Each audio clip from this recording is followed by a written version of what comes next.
Okay.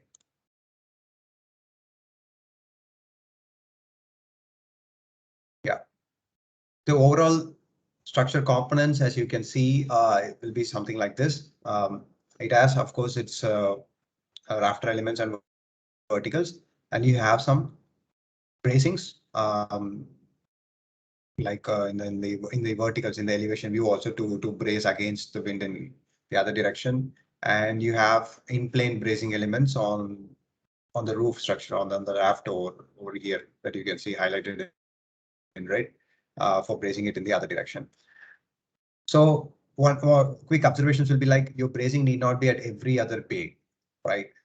It can be at alternate brace, or you can have an interval of 2-3 bays and have the next bay with bracing.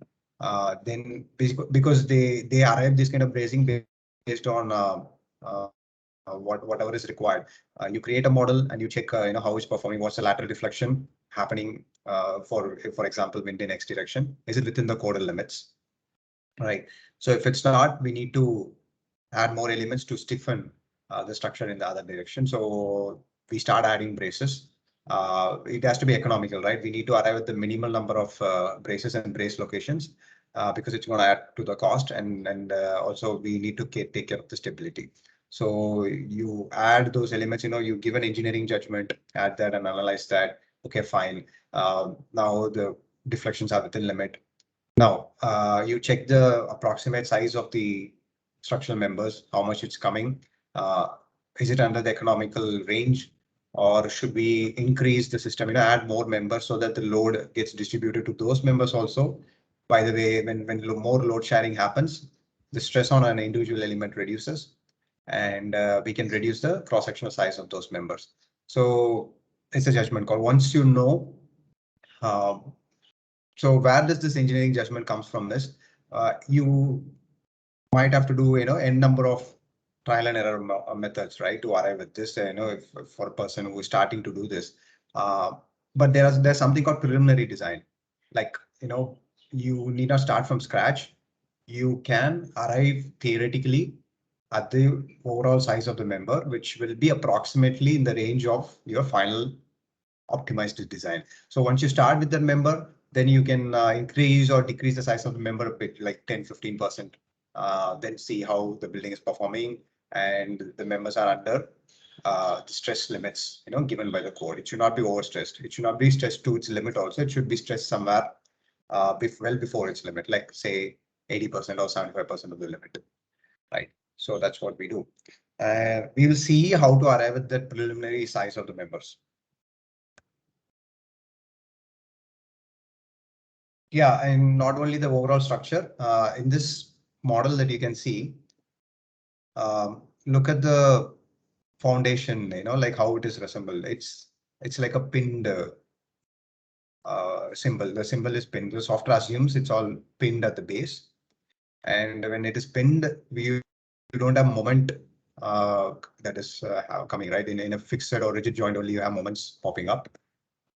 For example, here also the model is assumed to be pinned or hinged. So you don't have moments. So basically, okay, which is the best way to do, or which is the right way to do is, you can assume fixed joints here at the foundation. And if you analyze the model, obviously you will have some bending moment, which will be experienced here. So what happens is the cost of the, when we have to design the foundation connection for that bending moment also. Once we do that, sometimes the foundation reinforcement or the size of the foundation increases so much for that kind of an assumption and analysis, right? It's not about which is right or wrong. It's what we assume and analyze and design and detail in that way. And that's how the building will perform. So I've analyzed this to be a hinged or pin connection, for example. And the rest of the forces, of course, has to be distributed in other part of the system, right? Whichever is not coming here, it will be somewhere else.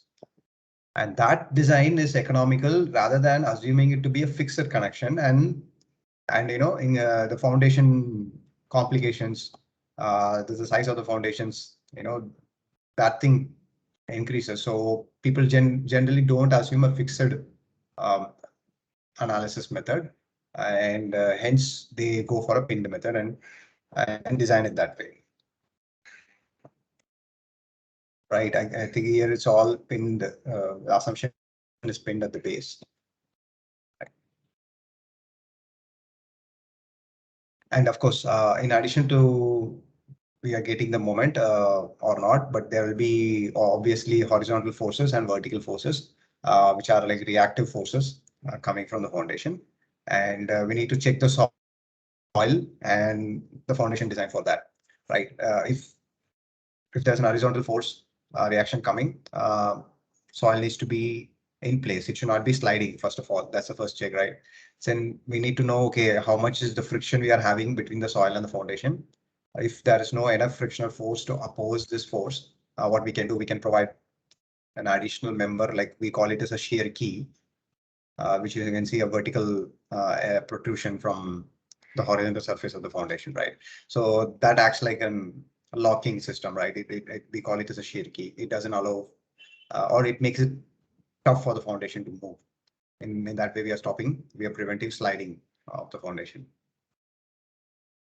Or what we can do, we can tie the member also.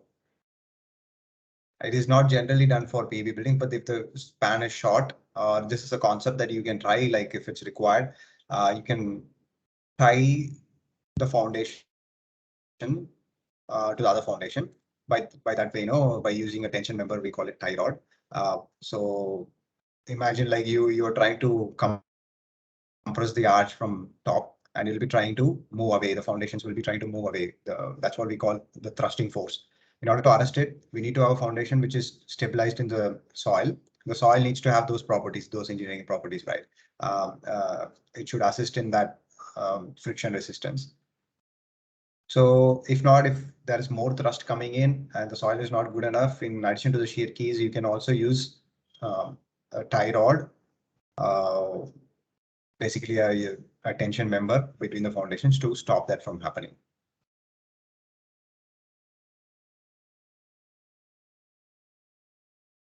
Yeah, so here it's an example of an arch bridge, which is having a similar concept of force distribution, right?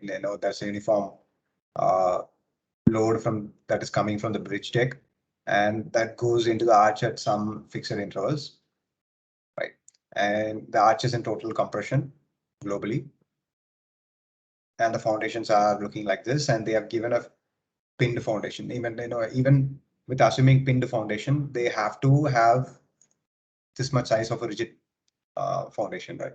So imagine if they had assumed it to be fixed, then the cost of the foundation and the detailing that we have to do is significantly more than this. So right side is the zoomed image of the connection that they have. It's actually a pin. A pin is actually a pin. Like it's a single pin which is running through the interconnected parts of the main structure, and there's a bracket which is coming from the foundation. And your structure will be allowed to experience, the rotation a bit. Not like no significant rotation can happen eventually, but maybe in few it can happen, right? And that's how the pin helps in allowing or releasing any sort of moment that is happening here. So basically, you don't have any moment at this pin connection because of the rotation it allows. The pin aids in allowing the rotation.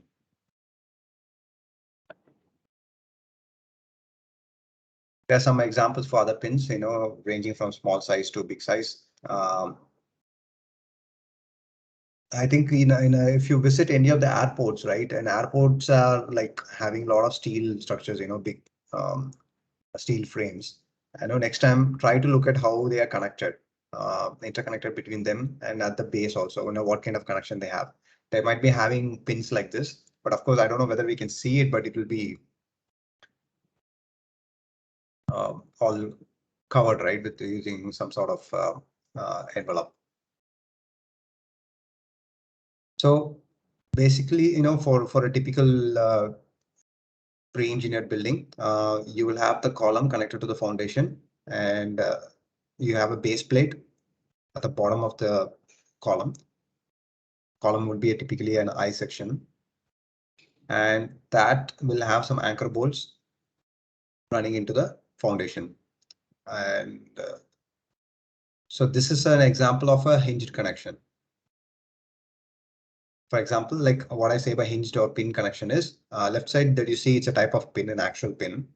Now here, right side we don't call it as a pin, but we call it as a hinged connection. Hinge also allows a little bit rotation, and you don't have fixed end moments over there. But the primary difference is in hinged connection, it has some little moments, like theoretically it should not have any bending moment or that, but practically you can see it will rotate, but up to a limit, right? So it will attract a little bit bending moment, that also can be added in our analysis, and your anchor bolts and your base plate can be designed for that. Not a complete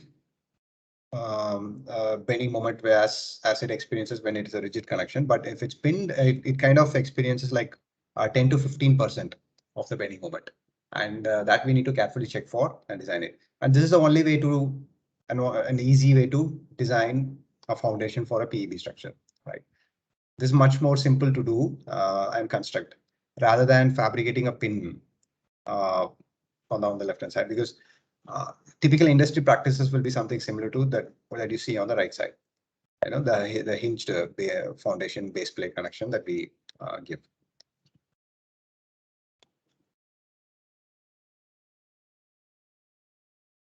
These are some other examples of pins. This is what I told, in airport structures, you might see framing like this and then connections like this. Okay, now let's go to as I told you, let's look at a preliminary design of a building, like the portal frame that we saw. For example, I'm assuming here a 30-meter span portal frame, okay, and it's about 6 meters tall at the eave height. At the crown, I think it will be around 6.5 or between 7 meters.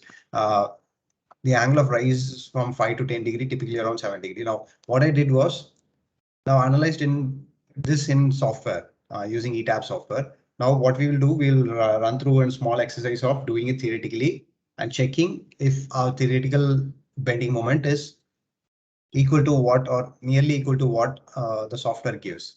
In that way, I just want to give you a confidence of, okay, how much is the difference between our theoretically arrived values using simple formulae to a software model that gives you, like after all the inputs and loading and all that, what is the bending moment it does by finite element method. Right? The software runs by finite element method, whereas we are using theoretical formulae. Okay. Now, you have seen what are the typical roof components of a PEB, right? So it is like there are a lot of portal frames. We are going to take only one single portal frame and analyze how much is the load coming on that portal frame and try to find the sectional size of the rafter. Once we do that, the column will be around similar size, maybe a little bit more. So the rafter is a primary element, right? So that's what I told you, which size of the rafter to start with. That's what we are going to do. We are going to take a single portal frame and do the load calculation and arrive at the bending moment value, right? From there, we'll arrive at the sectional size required. Now, you guys quickly, try to brush up, what are the weight of the members that is going to come. And one thing is the sheet that they have put on the top. It is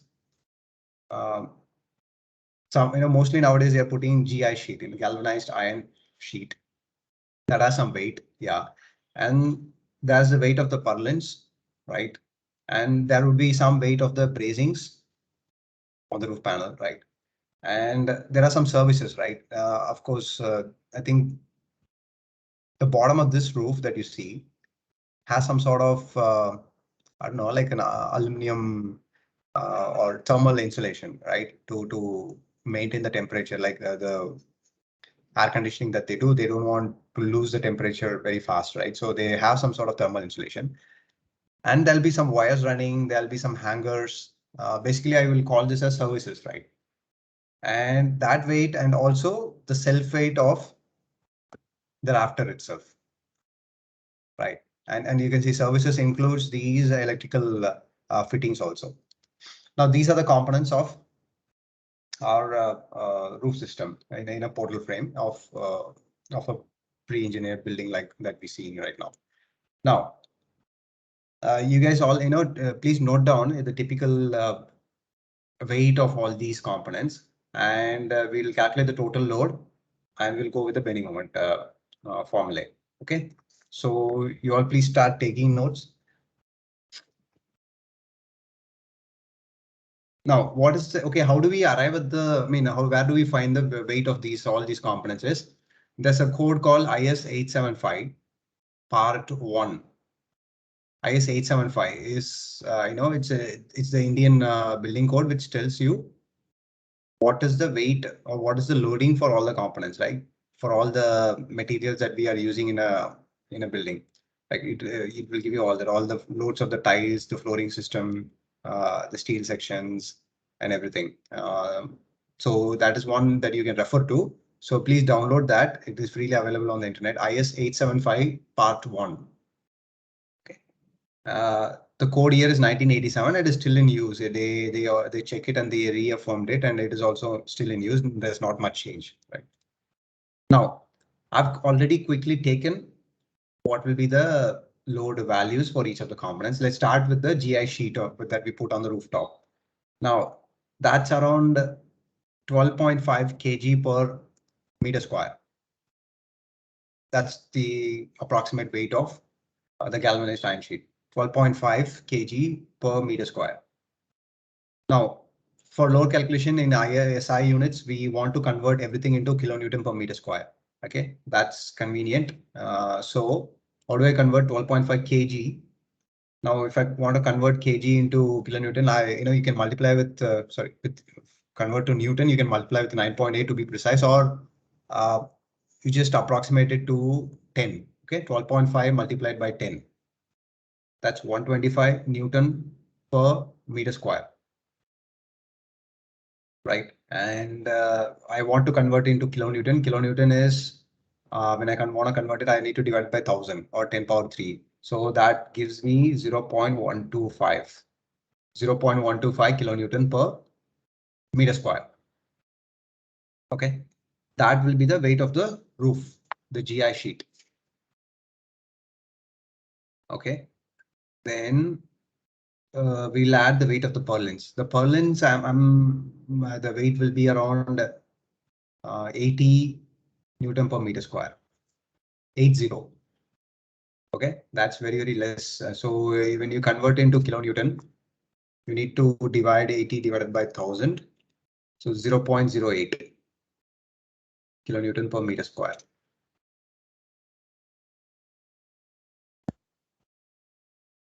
So the weight of the bracing, right?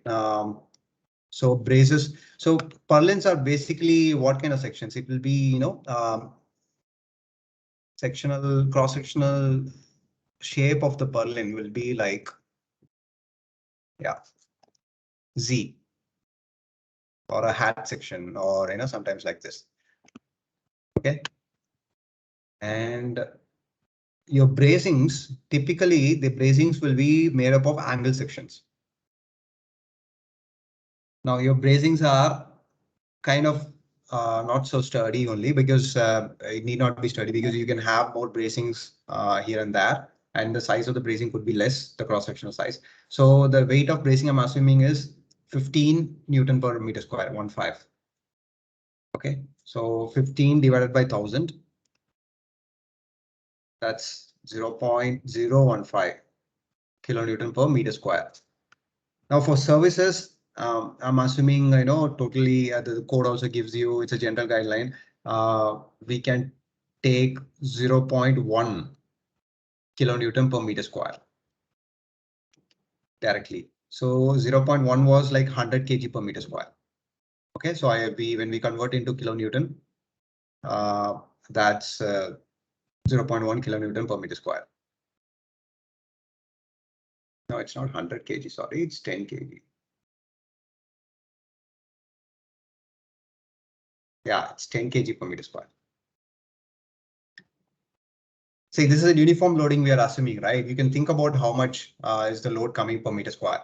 So when I say 10 kg per meter square, imagine a square meter area and all your services, and they're gonna be like 10 kg of equipments in or service things inside that 1 meter. It's not gonna be 10 kgs, right? But we are assuming on a conservative side, right? It could be like we are taking the loading on the conservative side. So the assumptions are very safe only, right? How much load we are taking.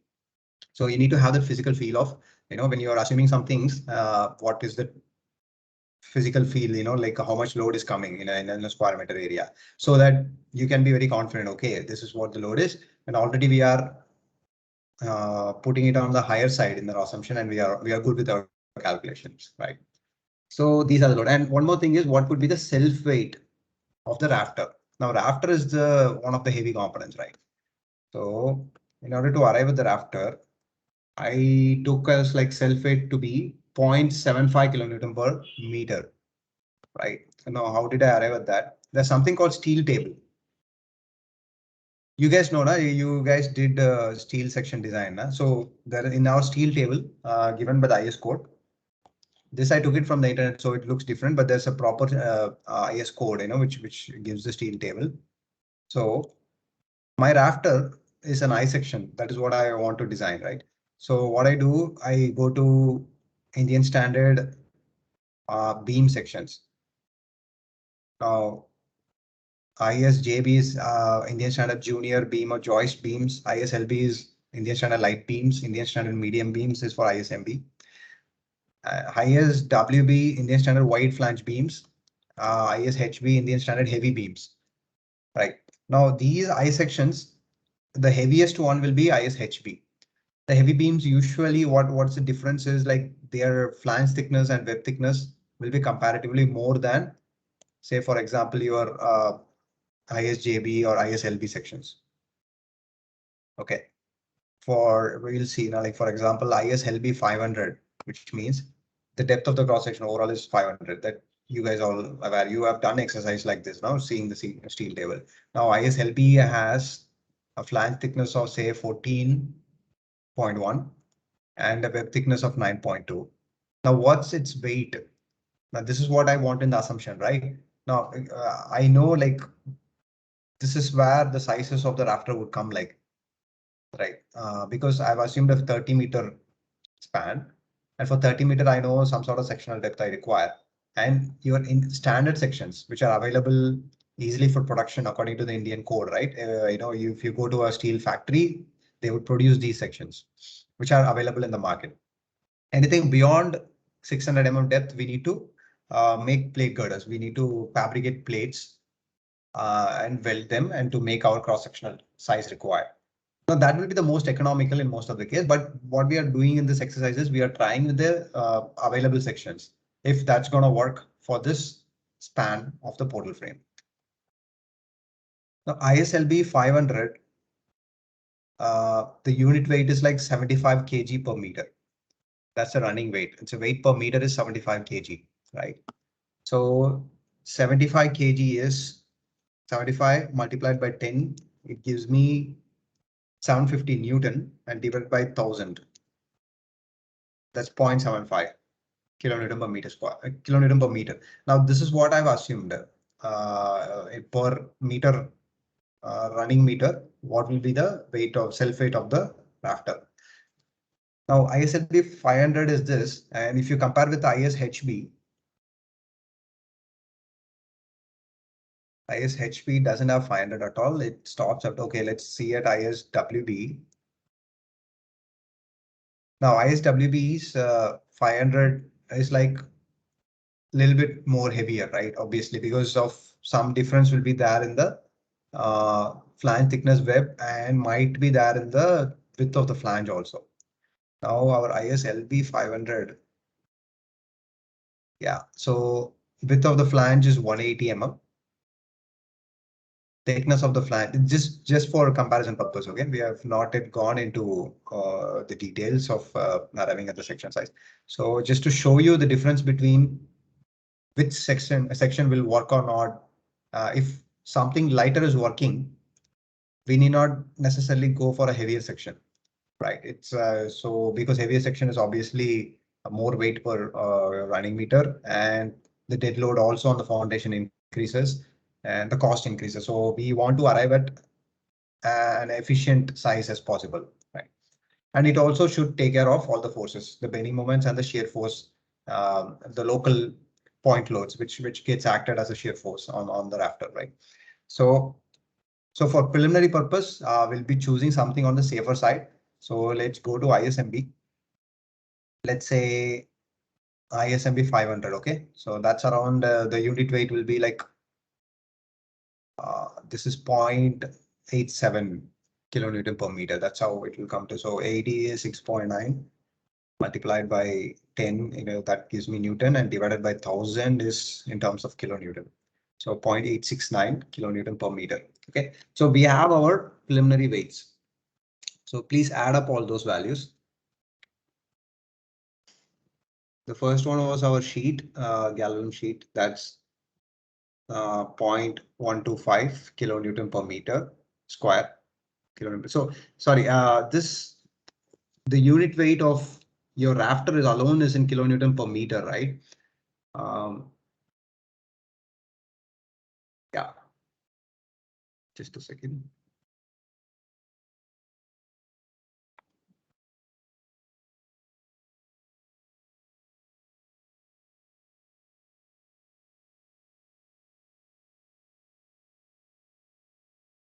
In order to convert that kilonewton per meter into kilonewton per meter square, what I do is I divide the bay or the tributary area that I want to assume, right?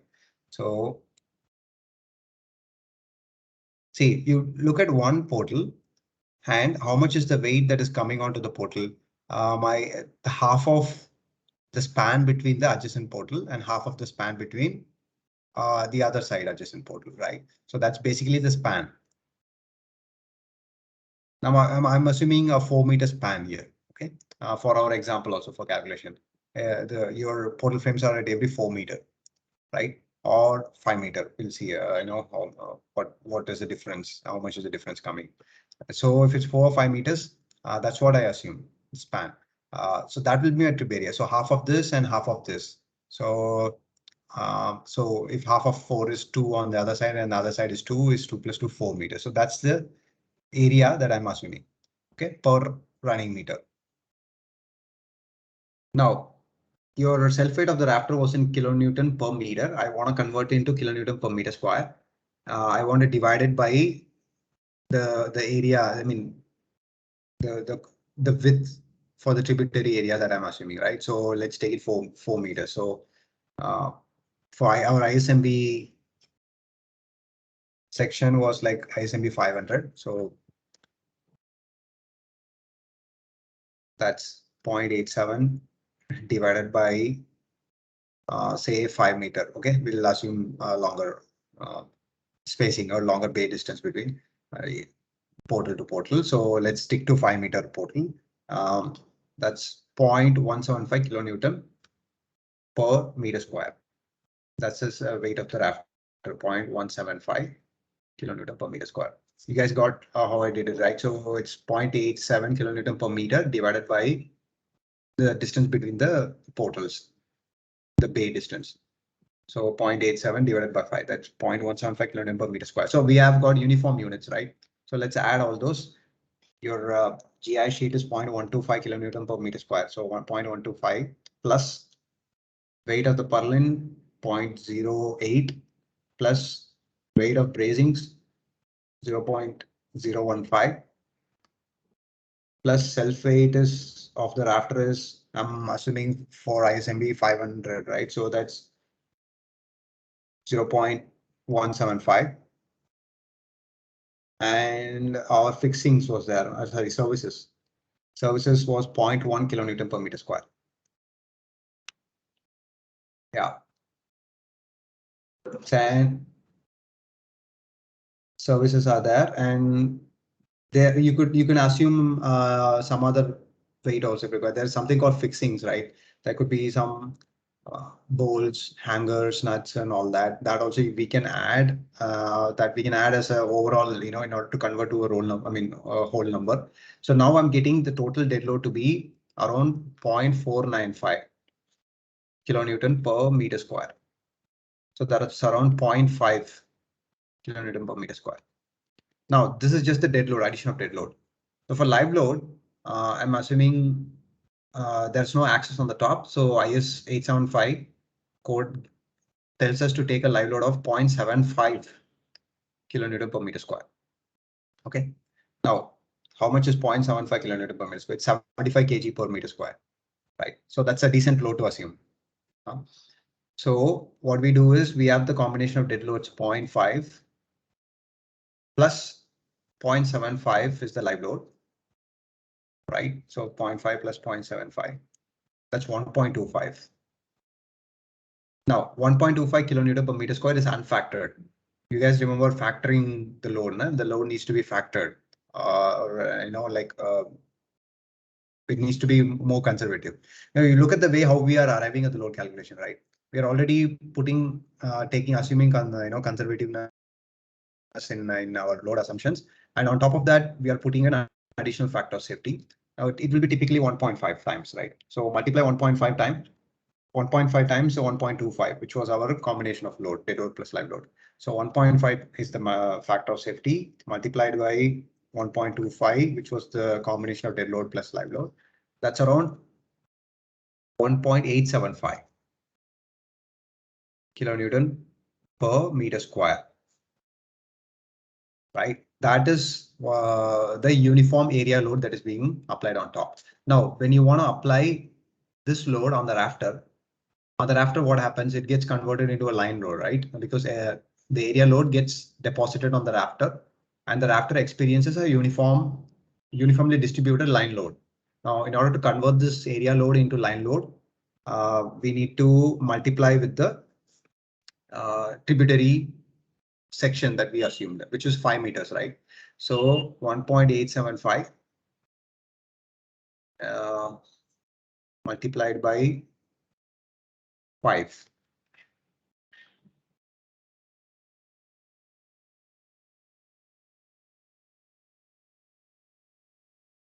That's 9.375 kilonewton per meter.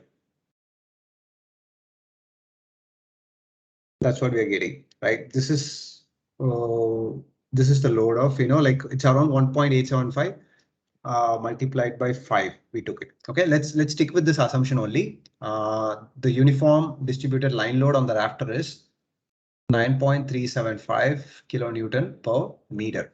Now, guys, you have to just tell me, or brush up your memory of what is the bending moment formula for a simply supported beam and a fixed beam. So first, tell me what is the formula for a simply supported beam. Anyone?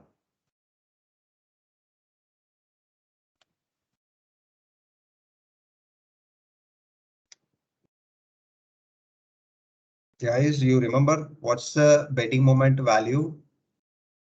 Positive maximum bending moment in a simply supported beam. What is the formula?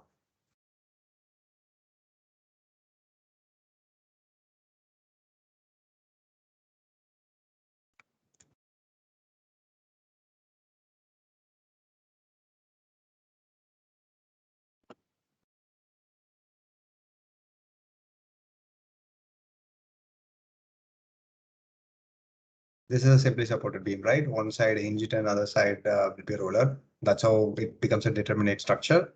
This is the analytical assumptions. So what is the maximum bending moment when for a given span of L and given uniformly distributed load of W in terms of kilonewton per meter? Yes, yeah, we are going to arrive at the preliminary size using the basic knowledge that we have. Okay, how to calculate the loads and how to pick up this cross-section size based on simple formulae that we already know. And I want to compare this bending moment, for for a fixed beam, which is like a small difference between your simply supported beam, right? In a fixed beam, you have the negative bending moment as well. So from that formula, we can use that formula itself and find out what's the bending moment and compare it with our software values, arrived values, which is near or same. But that's what I want to do. Nobody remembers what is the bending moment value for a simply supported WL square by 8. Yeah. Okay, good.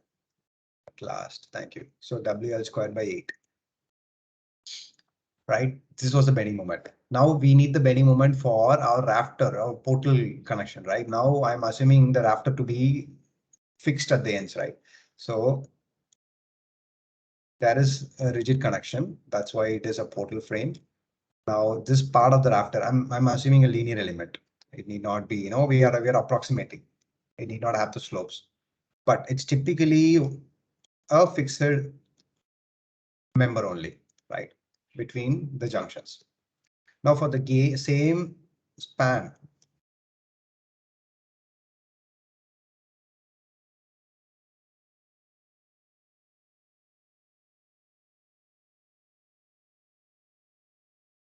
now this is what your bending moment diagram looks like, right? You have a negative bending moment value and a positive bending moment value. Now, please tell me what's the formula for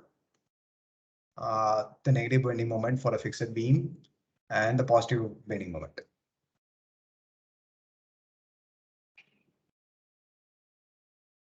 Okay, let me tell you that. Okay, so the negative bending moment will be around, usually negative bending moment will be larger than the positive bending moment, like that's a typical case. So WL square by 12, it will be in this range. And the positive bending moment, of course, this is not, the form, it's not a determinate structure, right? So you won't have the quickly ready formula, but if you do moment distribution, some sort of methods are there to arrive at the bending moment values, right? And that will give you a typical value of WL square by. Now remember, when the denominator becomes bigger, your bending moment overall is less, right? As I told you, positive bending moment is mostly, always less than the negative bending moment. So it's around in the range of WL square by 16 to WL square by 24. You please remember this, approximate quick formulae so that you can use it, to arrive at the sectional size. Now, as I told you, my negative bending moment will be larger, so I take this to design my rafter. Okay, or the approximate size of the rafter. So I use this formula, WL square by 12 in my case, right?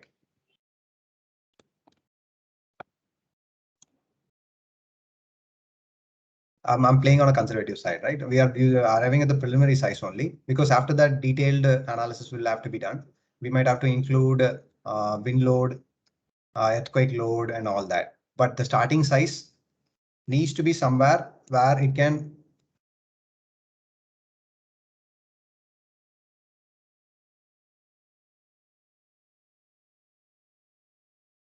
I forgot how to increase the size of this eraser.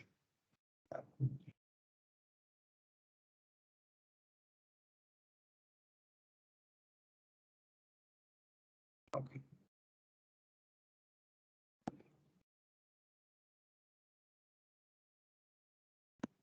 Okay, guys. Now use this formula WL square by 12 and arrive at the bending moment for our case, right? So this is in terms of, W should be in terms of kilonewton per meter, which we already have. And your L value is what the span, right? Our span is from the case that we are assuming is a 30-meter span, right? So what value did we have? 9.375 into 30 meter square, right? WL square divided by 12. How much are we getting?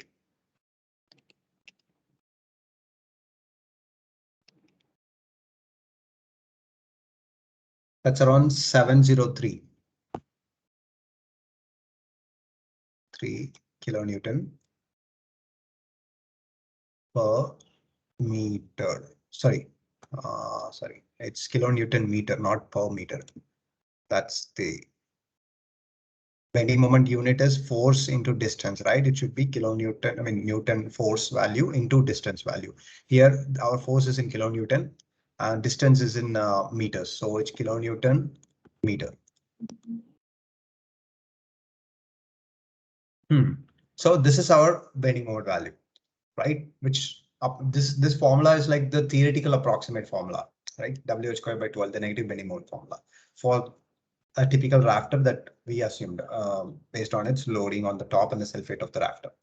Now, let's look at the software output, which I used. I used ETABS in this case. I gave the same kind of inputs, right? So for this 30 meter span, and what I did was I did not assume the weight of the rafter head. I also put some approximate rafter size here. So ETABS automatically calculates the self weight of its component. The software calculates the self weight by itself of whatever you are drawing in it, the framing in it. Now this looks cross-sectionless, but the model assumes a linear, like a straight line model only for assumption for analysis. So I've used pinned conditions on both sides and a rigid connection at the rafter on this. And the diagram below is what my bending moment is. So the red color is the negative bending moment, and I have a positive bending moment here and the negative bending moment here. Now you look at the software value of the bending moment that we got. It's around 797. Right, a little bit more, but we are not so far off. You guys agree? So that's why, like theoretical values could give you approximate close answer when you know how to use the theoretical values, like use your engineering judgment. Okay, now this looks like a fixed beam. It's more or less a fixed connection. So I will use the same formula and check out how far I am, right? Once you, for any kind of structure that you design, right? You guys need to know the feel of the structure, like how's the load going and all that. What are the kind of connections you're assuming and all. So how is the member behaving? When I know it's simply a beam, a simply supported beam or a rigid connection, or just a linear member experiencing tension or compression in terms of trusses. Truss is what all the members are either experiencing tension or compression, right? We call it as a funicular member. An arch is a funicular member. It just experiences compression. So once you know what's happening in the structure, you can use your basic formula, basic theories to approximate and see how is the load path and what kind of stresses are happening. That's what we are doing here. Now our value was theoretically 703 kilonewton meter. Here it's 797.35 kilonewton meter. Right, the fixed bending moment. Yeah, the bending moment is the same, right? At this and then on the column at the junction, right? So how much we are off, by how much percentage? So 797 minus 703 divided by 703. Yeah, we are like 13%, 10% off, right? Now this could be based on our assumption also. When we are assuming, I told you, okay, we took the weight of services. There was something called weight of fixings also. We can add that, like and also do maybe or pump up your theoretical values 10% more. Okay, for your further calculation. Now this is what the judgment I want you to take. So once you do a calculation and see how much you're coming. Now from then onwards for the rest of your designs, right, you're gonna experience another building which is similar building, and you want to arrive at the preliminary size based on your previous experience.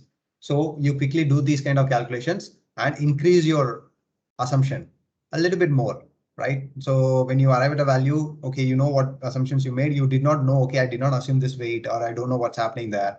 Okay, let's increase the value by 15% or 10% or 20%. Okay, then arrive at your numbers, right? We are not far off. So in the positive bending moment range, they are getting, in the software is giving me around 495, so around 500 kilonewton meter. So I told you, if we are using this formula, we'll compare, anywhere between this WL square by 16 or WL square by 24. Now, why I'm reiterating this is very similar to your WL square by 8 value. WL square by 8 gives you a higher value, right? It's a simply supported condition. Now, all other conditions kind of gives you less value. That's the beauty of making a connection fixed instead of having a simply supported connection, right? When you have members which are fixed, the bending moment is distributed, right? You don't have a single location value, you have a higher bending moment. So WL square by 16, how much higher that will be? So 9.375 into 30 square divided by 60. That's 527 kilonewton meter. Now I'm close in that also, right? So our formula, our software results is around 500. I'm getting 527 kilonewton meter. Good enough, right? So our assumptions were right for this 30 meter span and for a given rafter of the loading that we assume from the top, right? Now we have this. Now what step we have to do? We need to figure out if our ISMB 500, right? We assume the ISMB 500. Will that be enough to take care, okay, of this bending moment, right? Will that section be enough? So how, like what we have to do now? Okay, I'll write up this formula and I hope you remember this.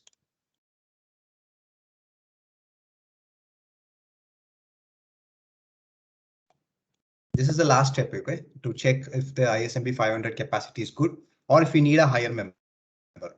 Okay, so we need to arrive at something called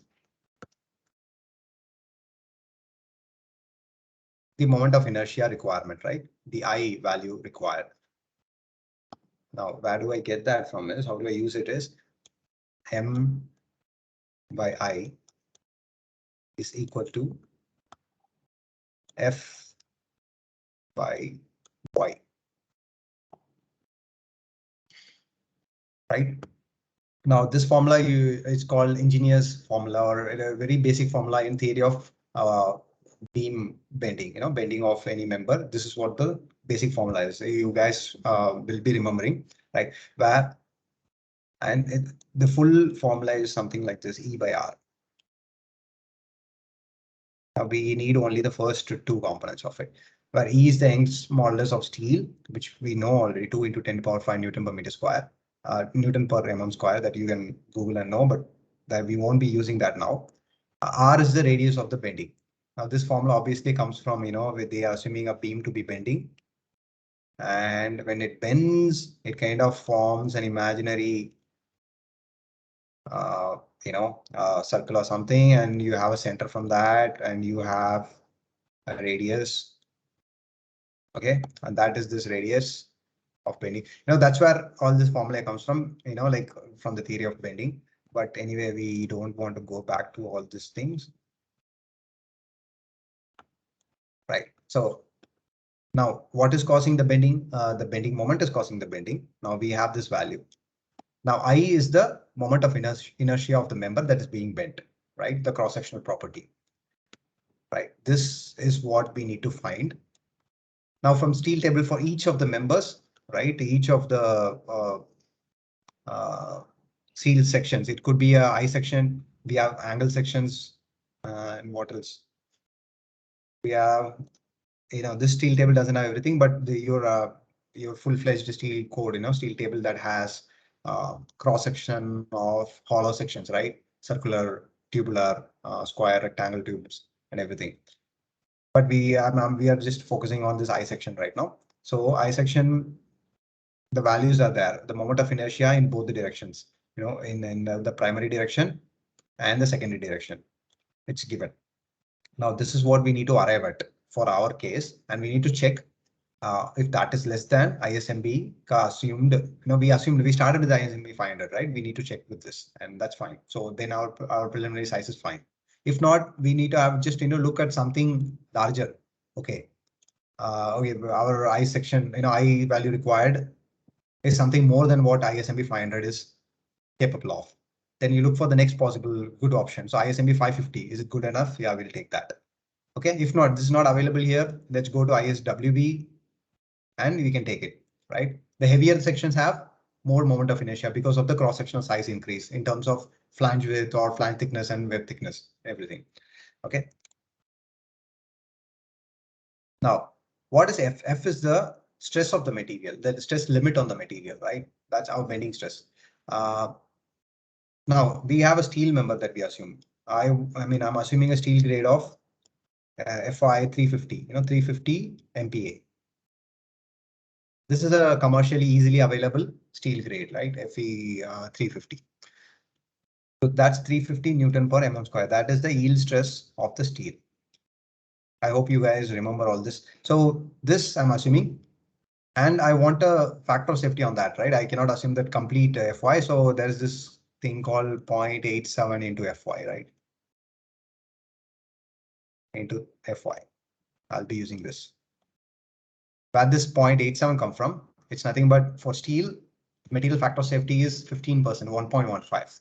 So 1.15 divided, so that's inverse of 1.15. That's 0.87. Okay, basically we are reducing the allowable stress on it. So the yield stress is, the limit is 350 theoretically. I'm playing on the safe side again by using a material safety factor. So I'm reducing the limit of my stress. Okay, this much is what I want to go. I don't want it to go beyond this. So that's 0.87 into Fy. Now, Y is, you guys remember when you have I section. Now this is the center line, the distance between the center line and the farmost bending element, right? Your fiber. This is what is Y. Right. So either you can find I value from this required, right? Using all this formula, because we assumed ISMB 550. Now 550 divided by 2 is Y. So Y is equal to 550 divided by 2. That's 225. Okay, 225 mm. Now we need to be careful with your units, right? It's now in mm. Now we need to convert everything into a single unit that you want to work with. Okay, it's convenient. It's up to you. I mean, I like to stick with mm. So you do that, or you want to stick with meter, you can do that. So what is 550 meter? It's 0.55. So 0.55 divided by 2, you stick with that unit. Okay, it's up to you. Now that is why. Now I told you, like my stress limit is 0.87 into Fy, 0.87 into 350 Newton per mm square. Again, unit is mm square, so I would advise you to stick to mm in this case now. Okay, that's what we have, and bending moment we have. Now we need to arrive at I value. Now anyone please quickly do the calculation and tell me what is the I required. Because from our bending moment we got M, right? What did we get? It's around 703. Now you can take 725 from the software, it just increase by 10% or something, or it doesn't matter. Okay, let's increase by 10%. So 703 into 1.1. So 773, right? So 773 kilonewton meter. That's what my bending moment is. You plug in that value 773. So convert everything into Newton and mm. So 773 into 10 power 6. Because I convert kilonewton to Newton, that's 3 zeros. And from meter to mm, again 3 zeros. So 10 power 6. Right. This is what I'm taking. That's my moment. And your Fy is already 0.87 into 350 Newton per mm square. And your Y you already know is the cross-sectional depth divided by 2. So that's 225 mm. Now tell me what is the I required coming to be. Does anyone do some, I mean, all of you do this calculation and somebody tell me how much is the value coming.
It'll be a huge value in terms of mm power 4. Moment of inertia will be in terms of distance to the power 4, right? So power 4.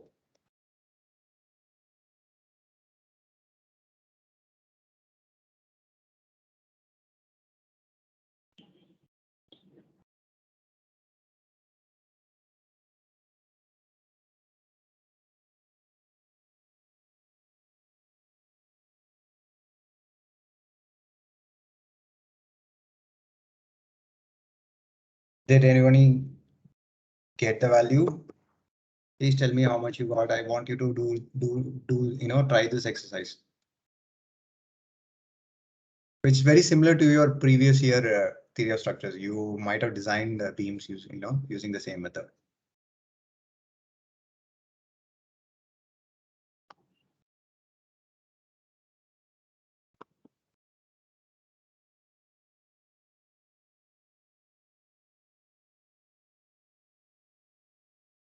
Guys, someone please give me an answer.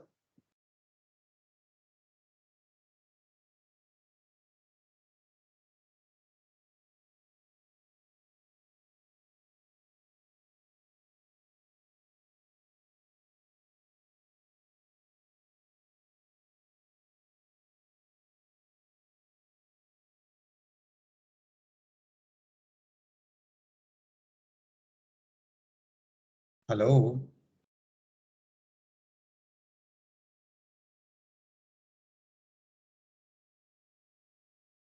Okay. Lalit, are you trying?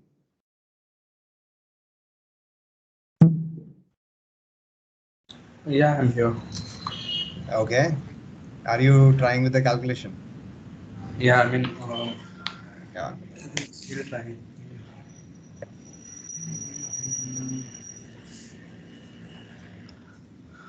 So if you rearrange your I required will be my by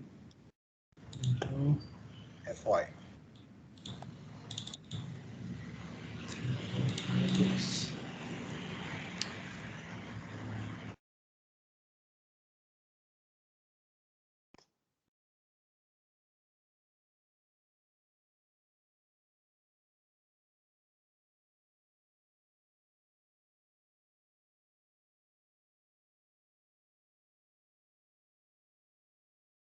Who else is trying? Somebody. I mean, come on, people, you need to try for yourself because you might have to do this in your exam, right? Or some sort of assignment will be giving.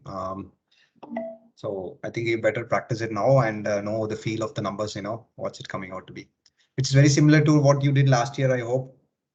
You guys did do this beam design last year. Yeah, we did. Yeah.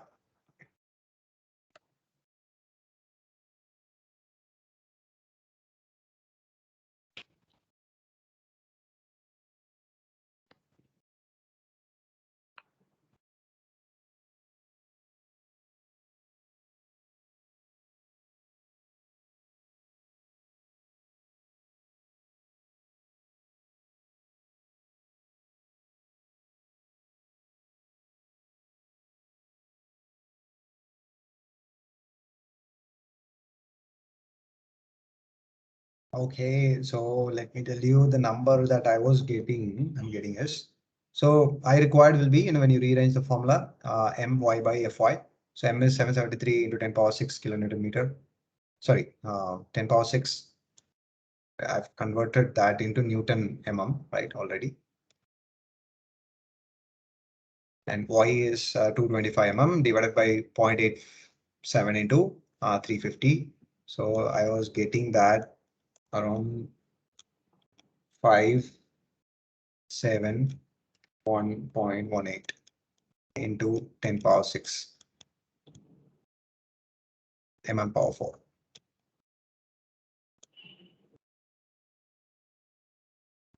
This was what I'm getting. This is the I required moment of inertia in the primary bending direction that is required for the cross section of the rafter. Right? Now let's compare it with our ISMB section that we were assuming in the first place. So ISMB 500. That's okay. The value that they have is in terms of centimeter power 4. So when I want to convert centimeter to mm, I need to multiply by 10, right? So that's a single zero. Now it's in power 4, right? I need to multiply 4 times. So 10 power 4. So now 45218 into 10 power 4, like 4 zeros after 1. So then that's around what this value is actually in terms of mm is 452.18. 452.18 mm power 4.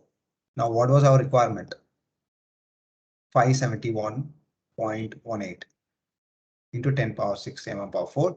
What I got from ISMB 500 is it has an intrinsic value of 452.18 into 10 power 6. So it's less.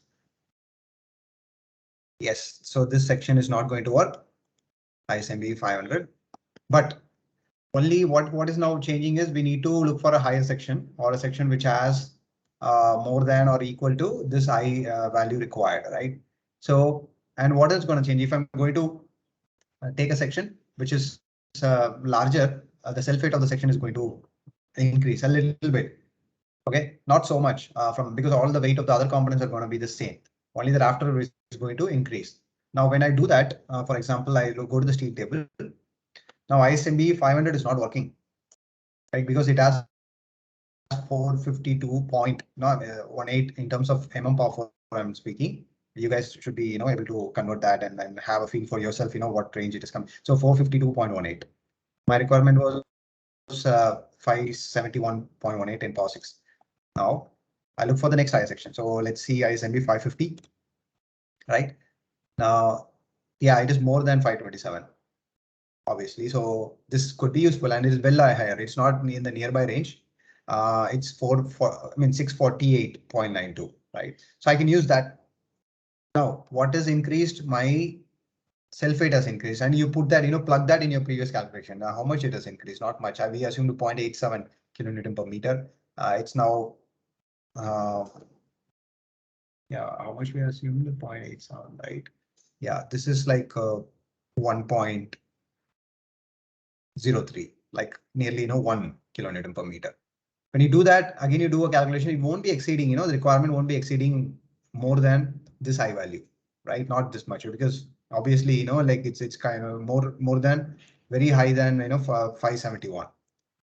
So fine. So let's look at some other section. So ISMB medium section. Now the unit weight is this. Your I's capacity, like the moment of inertia is this. This is going to work. Okay, let's see if we have something lighter, ISLB. Okay, ISLB in 550. Is it going to work? No, we require 571, right? It's 531 here. I hope everybody's following, right? So it might not work. So ISLB 600. What about 600? Yeah, 600 will work. It's an increased cross-section depth, but it is not as, if you take ISMB 550, 550 is having 103.7 kg per meter, right? But ISLB is ISLB 600 itself, 50 mm extra cross-sectional depth.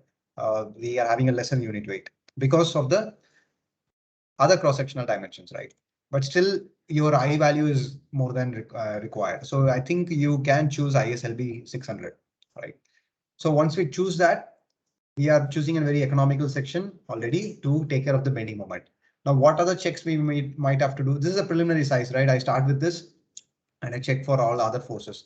What's happening now? Okay, initially I told you this is dead load and live load only. How much we got, and then when you be multiplied, like it was 1.875 kilonewton per meter square. Like you remember, addition of dead load plus live load multiplied by factor of safety 1.5, right? 1.875 kilonewton per meter square. Now, if it is in a very high seismic zone and the wind is kind of very high also, you need to know a feel of how much will be the load I'm getting, will be getting. Now, there are detailed calculations for that, but I'll give you a quick tip. Our preliminary value was with the dead load and live load was 1.875 kilonewton per meter square. That's the low factor load that we assumed. Now add an additional 1.5, right, or 2 kilonewton per meter square, something of that range to take care of your heavy earthquake and wind loads. That's what the practical numbers come out to be. Right, so you have that in your mind, and once you are doing a real-time checks, like when you're doing a calculation like this, you can use that. Okay, or this is well enough to start with your calculations, and then you develop a model, and a structural engineer would be putting in the actual wind and earthquake forces, and a little bit higher loading will be coming, and your section would maybe increase a little bit more. Like maybe he would arrive at say ISWB 550 section or ISWB 600, or in ISHB if he finds it, no, ISHB is not going above 450, so ISWB, right?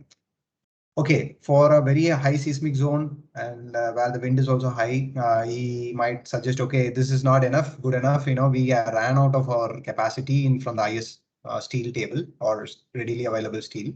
Let's go for a plate girder.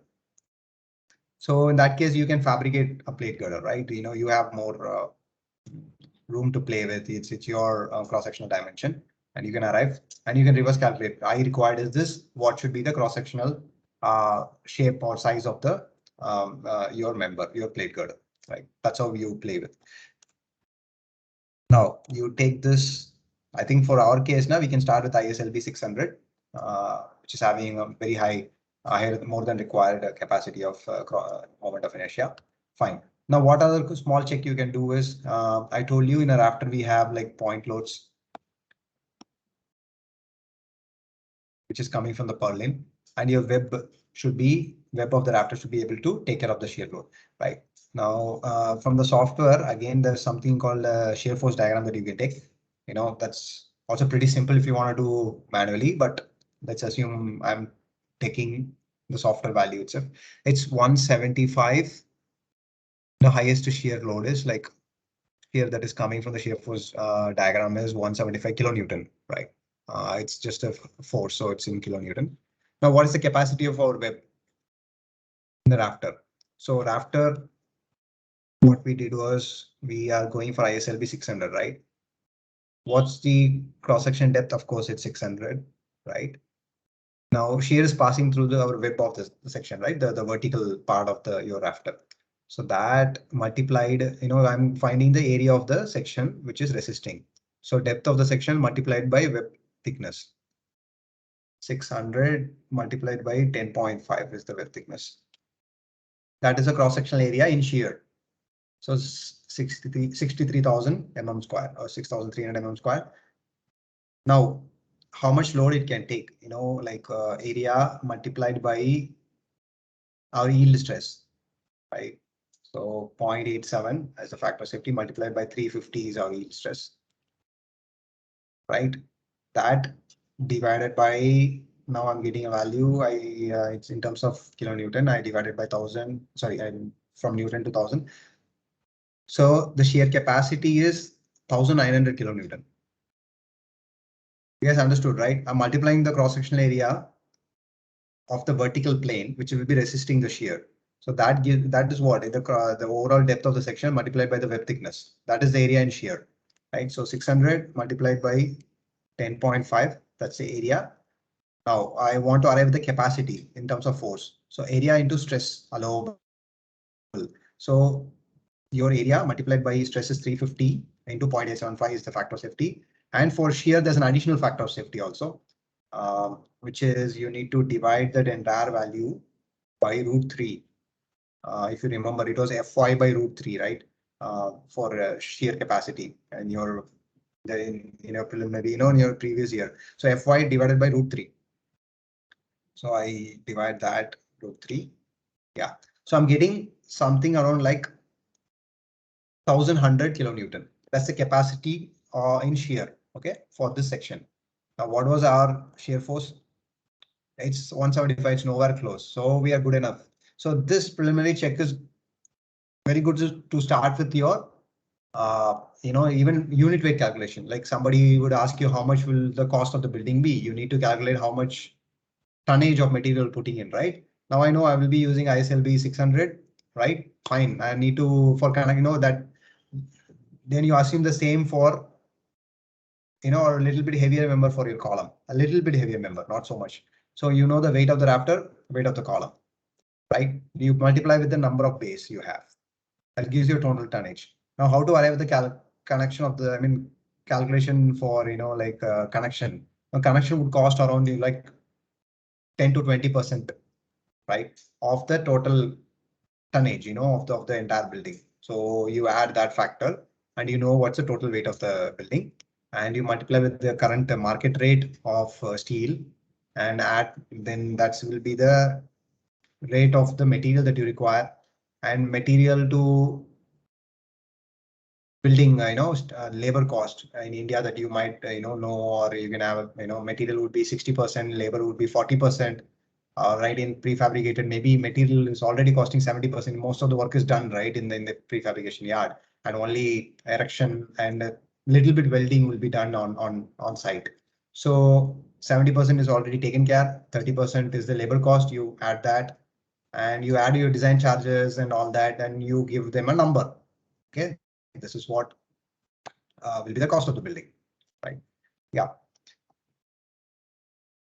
You got an idea, right? How to arrive the preliminary size. I think it's very simple from what you have learned already, and we are practically trying to apply it.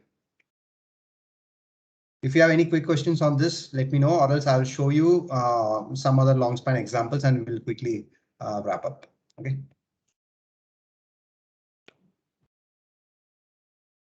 Okay.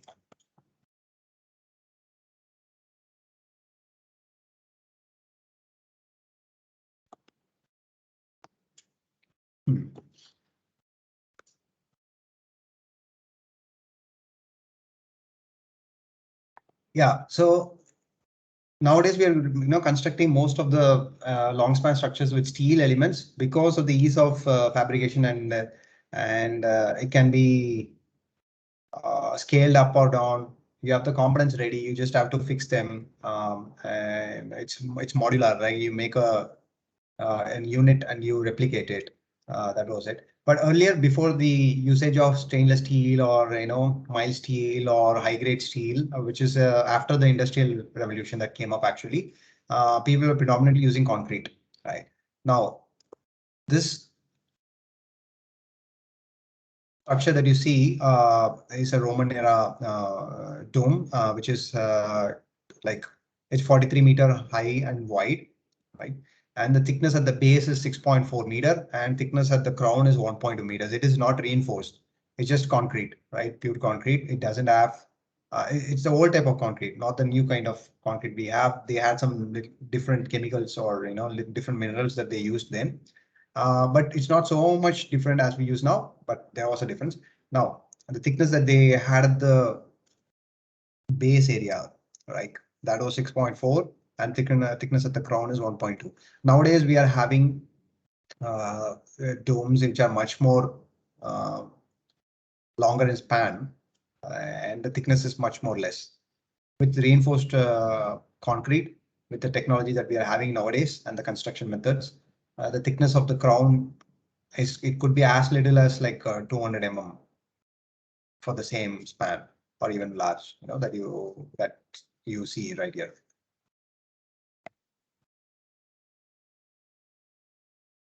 So even when you compare with our natural elements, like you have an eggshell, right? Now our eggshell is very capable of taking compression from it. Like you kind of press it from the top or something in its load carrying path. It's kind of very efficient. Now they have a span to thickness ratio of 30, right? For the eggshells. Now modern day dooms construction, like they have a span to thickness ratio of 300, right? So if you're having 100-meter span, so 100, if I convert it by meters divided by 300. right? The shell thickness would be around 330 meters, or round it off to 350. Sorry, 350 mm or 330 mm. Round it off to 350 mm for 100-meter spanning domes, right? That is what the modern application of materials and technology has given to.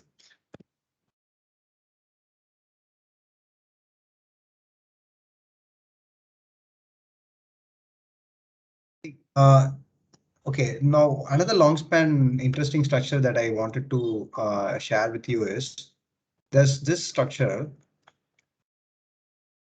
which was designed by the Arup Group. It's Renault Parts Distribution Center. Now, this is a company in France. We have Renault and Nissan collaborated cars that is being produced, right? So, that one company, Renault, they had their godown like our distribution center, which is kind of, this is the structure it looks like. Okay. Now, the most interesting part of it is it looks, if you observe the overall shape of the building, right? It is like a portal frame, right? So what they are essentially doing is they have a steel tie member, okay, which is being suspended, and your roof system, which is a castellated beam in a steel section, which is putting its weight on this tie member or suspended member, and hence your tie is now it's actually a tie. It's experiencing tension after it is actually getting the load from this roof system, right? So that gets connected to your column. This mast is like pre-stressed. They have some cables over here which are pre-stressed, and because of that, there's a rigidity at the joint. And this is very similar to our bending moment diagram for a portal frame that you saw, right? And the shape of the structure follows that. Now they've taken every advantage of which particular member to be put where, right? So when you have a negative bending moment region, okay, now look at this left side in May, like you have the mast and you have the top of the mast, and this depth, this what do you call the kind of a space that I'm calling it as a depth over here is where your negative bending moment is taken care of, and negative bending moment you have tension over there here, and this tie is exactly following the tension line and gets translated into the positive bending moment here. Again, the tension is on the bottom side, and again it follows tension on the negative side on the other side, and it continues so, right? So they made it rigid by pre-stressing this entire mast with using these cables, right? And this beam is a compression element basically, so that is putting his weight on to the tension member here. And this beam is also, you can see the shape of the beam, right? Here, the shear force, we saw from the bending moment diagram of this portal frame, where the shear force is actually larger. It's larger at the ends, where in the connection zones, right? Mostly. So similarly, in this structure, what you can see, the cross-section depth of this castellated beams. Castellated beams are, by the way, it's not a uniform beam, right? It has some perforations in it or holes in it. And that's why we call it castellated beams. Basically, there's a method of creation of how they fabricate castellated beams. You can Google that and know. So basically, what I'm trying to say is the cross-section depth over here is larger, and it goes to the center, it's kind of less, right? There's no shear force much. It has to take care of the bending moment only, and they are combinedly creating the cross section of the structural depth is kind of higher here when you add the steel and the tension tie member together, right? That's a depth created. Right. But to take care of the shear force individually, we need only a larger depth over here, and the steel is hence cross section of the castellated beam is larger, and here it comes to be smaller, right? So this thing also I'll share with you after the end of the session so that you can read about it. It has some quick points like what those assumptions and what would happen for the wind if it is blowing in the opposite direction, how they taken care of that, like doing pre-stressing. This is a very interesting thing. So you can read the captions under each figure and you will know better, from based on our previous discussions also. Yeah, I'll share you this.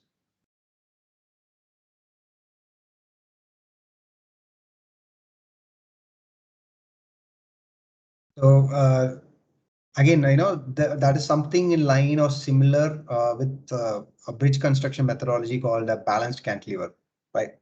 That is shown by an experiment. Somebody did it long time ago, and before the construction of the bridge. In theory, they had proof, and in practically also they were showing. So balanced cantilever is nothing but you look at one of these bridge piers or segments where it is cantilevering out to the inner side on the right side, and we have a connection. It stops up to here, and similarly another member is also cantilevering, and it's coming over here. Now, some element can be just kept on exactly balancing these two so that it is in place, and the forces get transferred to the piers right over here, and you will get an uplifting pressure on the other side, right, because of this arrangement, and that needs to be anchored, and that's what they are trying to show it here. So here they have some anchorage system using some bricks that is pulling down, and every component of this is stressed in their own way. And wherever you see a string element or a linear element, right, rope can only take tension, it cannot take compression, right? So there's tension happening, and you can do a balanced cantilever construction like this. I'll show you a bridge where they have done that actually. Yeah, see, you can see this river in Kolkata, Hooghly bridge is like the construction was done on a similar basis only. You have two large piers. Of course, it looks like a combination of your suspension bridge, right? That is this top cord which is running through, and things are suspended down from it. So, of course, the center part segment is the balanced part that they put on the cantilever that is coming from each side, right? Okay, so this design methodology was also used in this bridge and some other bridges. And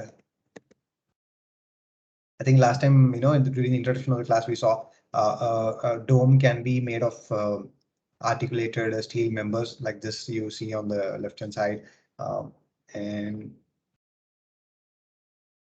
there are large span long span structures which are kind of taken inspiration from nature. Now this one on the left is called a geodesic dome. I think Mr. Buckminster Fuller was the person who came up with this concept. There's something called many other inventions or things that are associated with Mr. Buckminster Fuller, Fuller. You can Google that and know more about him. So he actually proposed large domes like this can be done, and an entire environment by itself inside for some scientific study purposes can be established. So we need a large roof, and your steel members can assist in this kind of design. And there are different types of shells. There are many famous architects who have tried with this kind of an arrangement. Again, you look at the thickness of the shell, right? It's very minimal. It's around maybe 200 300 mm thickness reinforced shell, and it roofs a large span under it. So this bottom one is in Brazil, I guess, somewhere in Latin America. I forgot the architect's name. This is looking like a flower, right? So the stem of the flower, and it is like the petals are upwards, like it. So this is what we call biomimicry, getting inspiration from nature. If a structure in the form of a tree or a flower or a bird, how it is standing and all that. So if we observe that, we can know, okay, how efficiently nature has designed its own skeleton or its own profile itself, right? So if it is standing, people have tried, okay, let's use that in our building structures and design it and build it in the similar way where it can stand. One more thing you need to know is if something is workable in a small scale, can it work in a large scale, or does scaling work always? Like that's a question. Now it need not necessarily work always. If something is working in a small scale, the stresses in that material could be less. And when you scale up, your form, the geometry can sustain, right? But you need to put the material which can take care of the stresses it encounters because of scaling. You got my point. The geometry can be maintained. The form, the shape can be maintained when you scale up. It will be there, but you need to come up with the material that can take the stresses which are scaled up, right? If a rose petal, a flower is working. Now, if you make up a big scale of the same flower, it might not work, right? It will bend more, it will have more stresses, it will, like it's going to collapse on its own. When you want to mimic that same shape, we need to find another material which can take the stresses. So if you want to mimic that, yeah, of course, you can try reinforced concrete and do a theoretical analysis or a computer model and see how much is the stress coming. If the concrete can take it, if the reinforced concrete can take it, if not, okay, let's try a structural steel member. Can it take it? If not, what is the next, member that is available, fiber reinforced polymers, but it's going to be very costly, right? We're not building buildings with fiber reinforced polymers, not yet, but we are building with steel and concrete predominantly. So for the given shape and size and span of the structure, we need to work out. The geometry will work out definitely when you mimic from nature, but you need to know how much is the stresses and what is the size, cross-sectional size of the members that we need to give. Okay. When I say funicular form, means the form or the geometry or the structure which experiences only either tension or compression. It only experiences axial forces, not bending moments. So the shell that you see on the top right, the kind of structure that is wavy, we call it as a shell, and there are names, the hyperbolic paraboloid, or there are different names for it, types of shells. We can discuss that about in one of the classes, types of shells. Now these ones are basically experiencing compression mostly, and that's why it's efficient, right? And the entire cross section is used. That's why the concrete that you put 200 or 300 mm on the top reinforced, that is completely getting stressed and being utilized to its capacity, and we have only compression going on, and hence those members are called funicular members or structures. Of course, you can combine a lot, like use the cables, use the shell structure, like add that, and maybe you can hang the entire shell using cables. Now you see the structure on the top right. They have a roof which is like a flat plate or something, and it is carrying. They have truss roof members. Now the entire roof is being hanging from this arch. It's a steel structural steel arch. And now that everything is in compression, the arch is in compression, and that needs to be properly anchored to the ground, right? This is part of the roof system that is carrying the weight and all. And of course, your seating arrangements, that's another structural system, right? So that has its separate foundation and its own load path. Like we combine, different structural forms to our needs, how long it needs to span, in what shape and all.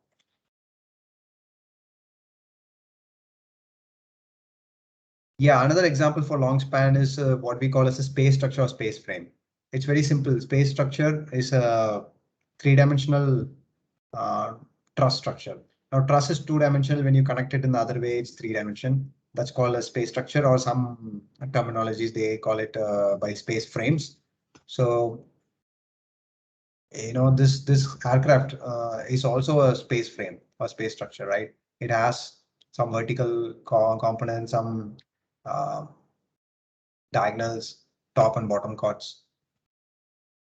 Right. This is an example of a space frame, and this image that you see on the large, on the right side, is the largest spanning roof, cantilever roof structure. It's in Korea, South Korea. Like, so they basically have arrangement of trusses in different ways, right, to form the three-dimensional space, or we call it the space frames or space structures.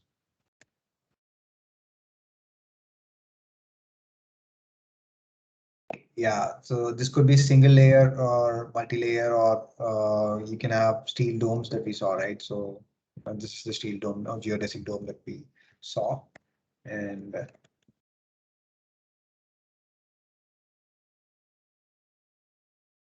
I'll share you this PPT where basically this space frame, how to arrive at the approximate sizes of the member in the space frame, right?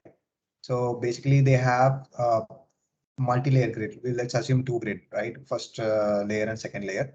That's how you can form the grid itself, right? Your members needs to have some structural depth between the top and bottom, because that is going to bend. And there are many members like diagonals and chords which are connected to a single node, and that is replicated in both the directions. So there are different types. You do a square on square offset from the top layer and the bottom layer. You just do a small offset in one direction and you offset in the diagonal, then it becomes type 2. Then you have a smaller square on a larger square. So there are different shapes or types of space frame that we can do. So once we do that, that's the formula to arrive at the maximum load it can take and what's the maximum moment it can come. And these are some quick numbers which are taken from the authors, like from particular book, where they have given these coefficients which you can plug in for the aspect ratio. If you're like, you need not go into detail of this, you can just have a look. What is aspect ratio is the dimension, like on in both the directions, x divided by y between each member. Like if it's your truss is spaced at 1 meter, 1 meter, 1 meter in the space frame. So you take 1 divided by 1, that's aspect ratio is 1. If not, there will be different aspect ratios and the corresponding coefficients for each aspect ratio. You plug in that, you will know what's the maximum load and maximum bending moment that is coming. And similar to the previous exercise that we saw, you arrive the bending moment, and there are some other formulas to arrive the rigidity of the entire system. Then you know if the system is working or not, because we need to have limit of deflection, right? Now it cannot deflect too much. If it deflects too much, what happens is sometimes in this case, in this particular sports arena, it deflected too much, and during a rain, so much water got accumulated in the deflection on the roof that added to the weight of the entire system because there was no proper drainage for the roof water to go out. This is one thing you need to take care in your functional design, right? You need to divert the water. That should not get stagnated. So what happens when it got stagnated in the roof, it got bent. It was deflecting too much, and that added more water because you have more space for now water to accumulate, right, during the rain. Now that kept on adding, and at a point of time the entire roof collapsed because it didn't, the loads that were not anticipated were actually coming because of the rainwater, because of improper drainage. So that happened. So deflection should be under limits for long span structures. For this primary, one of the reasons, like there could be snow load, there could be rain load also, and that needs to be properly diverted, and the deflection should not happen much. If it's happening too much, that means then your water or snow will get accumulated a lot, and that is going to cause some serious bending in the structure, which is not designed for.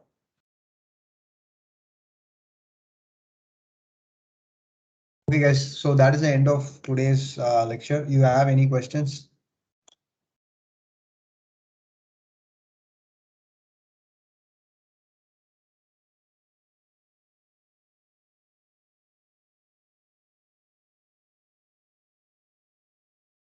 Okay, I suppose no questions. So we'll meet next Saturday. That will be our normal timing as before. Okay. So thank you so much.